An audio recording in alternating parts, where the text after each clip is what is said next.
It's springtime in the Rockies here in Roxborough, Colorado. I'm Gayle Hart, and I'm from the Windflowers Gardening Club that tries to raise flowers without the deer getting all of them.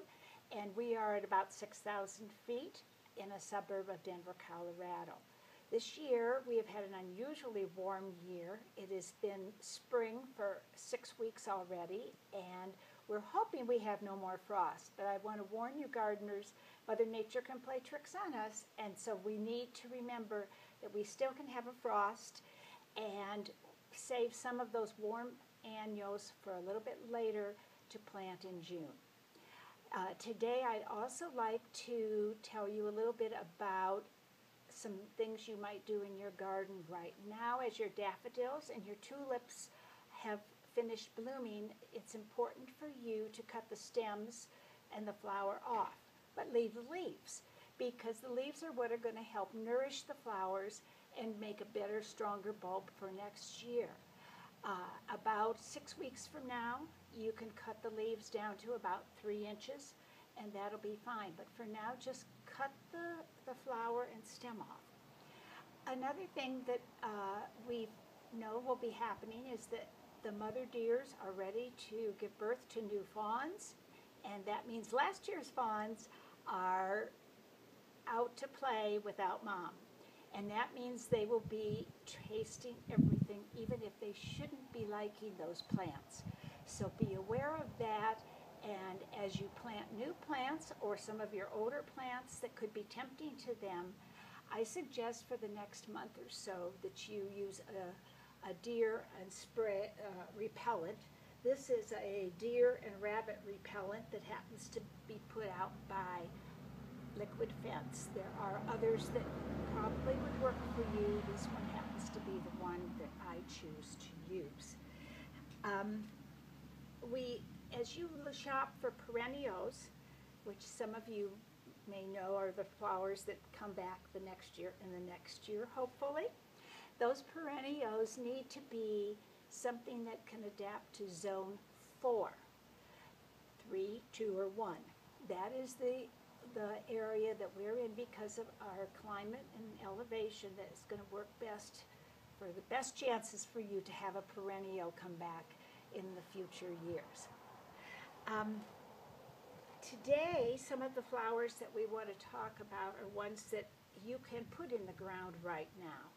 We have a snapdragon that is an annual, and the snapdragon annual likes cool weather. So this can go in the ground now. If we have snow or frost, it won't matter. It will want to be kept there with a minimum amount of water until you get to fall, until it is a really hard freeze. This is a really dependable plant the deer don't touch. The plants that I tell you about are ones that I have had experience with in the community gardens and in my own, where the deer have never bothered these plants. I've never had a deer eat one of our snapdragons. And these come in all colors, so they're a wonderful annual plant and can be put in the ground now. Another plant that comes both as an annual and a perennial is this plant called candy tuft. So if you're interested in it blooming again next year, be sure you check the tag and see that it says that it is a perennial. It is definitely a plant that is good for our zone. So that's one I highly recommend, as well as different varieties of dianthus. And dianthus is spelled Dianathus. This is an annual variety. It looks somewhat like a sweet William, which is the same family. And this is something that if you pinch them back after the spring and early spring or summer blossoms, they will bloom, try to bloom again in the fall. Once in a while, even the annuals come back. If you want to be sure they come back, then what I would suggest to you would be checking your label for one that says perennial. And this is, again, a dianthus, but it looks a little bit more like a mini carnation.